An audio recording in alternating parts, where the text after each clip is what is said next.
Hello guys, இன்னைக்கு நம்ம வீடியோவில் எதை பற்றி பார்க்க போகிறோம்னா ஸ்பெசிஃபிக் ப்ரைஸ் மெத்தட்லேயே லிஃபோ வச்சு சம் எப்படி போடுறது அப்படின்னு பார்க்கலாம். சரியா?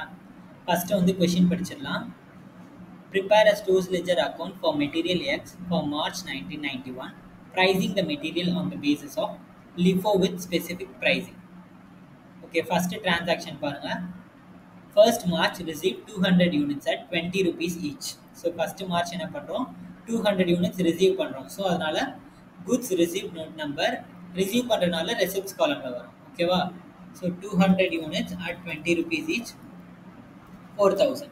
ஸோ அதை போய்ட்டு பேலன்ஸ்லேயும் ரெக்கார்ட் பண்ணிடணும். ஓகேவா? ஸோ பேலன்ஸில் போய்ட்டு 200 யூனிட்ஸ் அட் 20 rupees, 4000. இப்போ நம்ம அக்கௌண்ட்டில் எவ்வளோ பேலன்ஸ் இருக்குது? 200 யூனிட்ஸ் இருக்குது.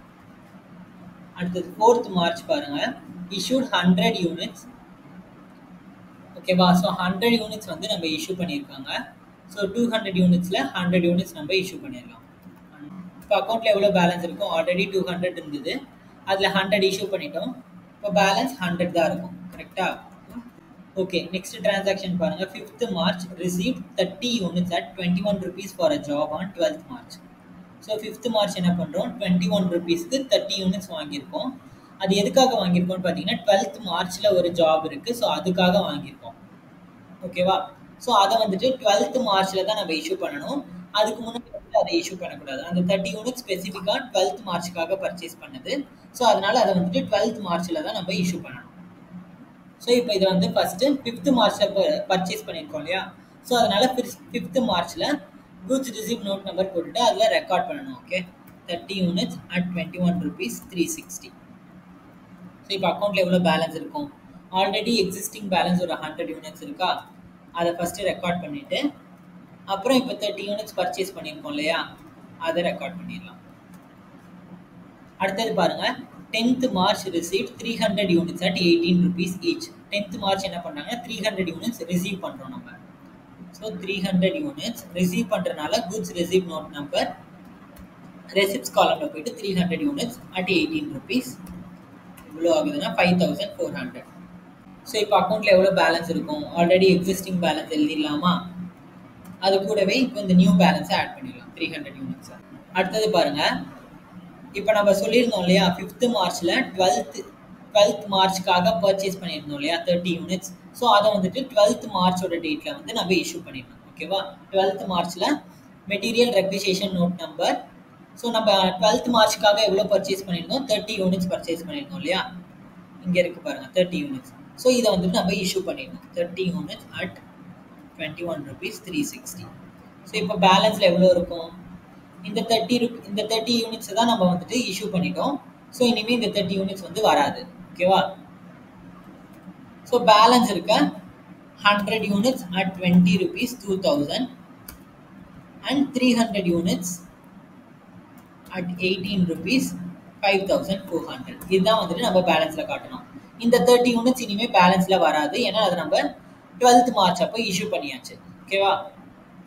அடுத்தது 20th March issue 250 units. So 20th March வந்து இஷ்யூ பண்ணுறாங்க. ஸோ அதனால் மெட்டீரியல் ரெக்விசேஷன் நோட் நம்பர் எவ்வளோ யூனிட்ஸ் வந்து இஷ்யூ பண்ணுறாங்க? 250 யூனிட்ஸ்.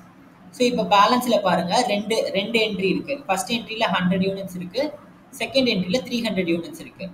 ஸோ இது லிஃபோ மெத்தடுன்றனால நம்ம லாஸ்ட்டில் எது இருக்கோ அதை தான் நம்ம வந்து கொடுக்கணும். ஓகேவா? ஸோ லாஸ்ட்டில் பாருங்கள் 300 யூனிட்ஸ் தானே லாஸ்ட்டில் இருக்குது. ஸோ அதுலேருந்து நம்ம 250 யூனிட்ஸ் வந்து இஷ்யூ பண்ணிடலாம். ஓகேவா? So 250 units at 18 rupees, 250 into 18, 4500. So இப்போ அக்கௌண்ட்டில் எவ்வளோ பேலன்ஸ் இருக்கும்? ஃபர்ஸ்ட் என்ட்ரியில் இருந்த 100 அப்படியே இருந்துச்சா? ஸோ அதை அப்படியே எழுதிடலாம். அடுத்தது 300 யூனிட்ஸில் 250 யூனிட்ஸ் இஷ்யூ பண்ணியாச்சு. ஸோ பேலன்ஸ் 50 யூனிட்ஸ் இருக்குமா? அதை என்டர் பண்ணிடலாம். ஸோ பேலன்ஸ் 50 யூனிட்ஸ் இருக்குமா? அதை என்டர் பண்ணிடலாம். டோட்டலாக 900 யூனிட்ஸ். அடுத்தது 30th March receive 100 units at 16 rupees. So 30th March என்ன பண்ணுறோன்னா 100 யூனிட்ஸ் ரிசீவ் பண்ணுறோம். ஸோ அதனால் அதை நம்ம ரெசிப்ட் காலமில் போயிட்டு குட்ஸ் ரிசீவ் நோட் நம்பர்னு போட்டுட்டு ரெசிப்ட் காலமில் 100 யூனிட்ஸ் நம்ம ரிசீவ்டாக காட்ட போகிறோம். 100 into 16,600. ஸோ இப்போ அக்கௌண்ட்டில் எவ்வளோ பேலன்ஸ் இருக்கும்? ஆல்ரெடி ஒரு 100 யூனிட்ஸ் அண்ட் 50 யூனிட்ஸ் இருந்துச்சா? அதை வந்துட்டு ரெக்கார்ட் பண்ணிவிட்டு அதுக்கு அடுத்தது நியூ பேலன்ஸை அது கூட ஆட் பண்ணிடணும். ஓகேவா? அடுத்த டிரான்சாக்ஷன் பாருங்க 31st March issued 100 units. So 31st March வந்து 100 யூனிட்ஸ் இஷ்யூ பண்ணியிருக்காங்க. ஸோ ஃபர்ஸ்ட் பேலன்ஸ் செக் பண்ணுங்க. லாஸ்ட் டிரான்சாக்ஷன் எது 100 யூனிட் 16 rupees 1600. இதான் வந்துட்டு லாஸ்ட் டிரான்சாக்ஷன் கரெக்டா. ஸோ லிஃபோன்றனால லாஸ்ட் டிரான்சாக்ஷன்ல இருக்கிறதா ஃபர்ஸ்ட் இஷ்யூ பண்ணோம். ஸோ நமக்கு 100 யூனிட்ஸ் இஷ்யூ பண்ணணும். ஸோ லாஸ்ட் டிரான்சாக்ஷன்ல 100 யூனிட்ஸ் இருக்கு. ஸோ அதை அப்படியே நம்ம இஷ்யூ பண்ணிடலாம். இப்போ டிரான்சாக்ஷன் பேலன்ஸ் எவ்வளோ இருக்கும் 100 யூனிட்ஸ் அட் 20 rupees பேலன்ஸ் இருக்கும். 50 யூனிட்ஸ் அட் 18 rupees பேலன்ஸ் இருக்கும். இது அப்படியே நம்ம ரெக்கார்ட் பண்ணிடலாம். ஓகே, ஸோ இதுதான் நம்மளோட க்ளோசிங் பேலன்ஸ். நம்ம எல்லா டிரான்சாக்ஷனுமே என்டர் பண்ணிட்டோம். ஸோ க்ளோசிங் பேலன்ஸ் வந்துட்டு 100 units at 20 rupees each, 50 units at 900 each. ஓகேவா. ஸோ இதுதான் நம்மளோட க்ளோசிங் பேலன்ஸை செப்பரேட்டாக நம்ம எழுதிட்டோம். ஸோ அவ்வளோதான் இந்த சம். நெக்ஸ்ட் வீடியோவில் இன்னொரு சம் எப்படி போடுறது அப்படின்னு பார்க்கலாம். ஓகே, பாய்.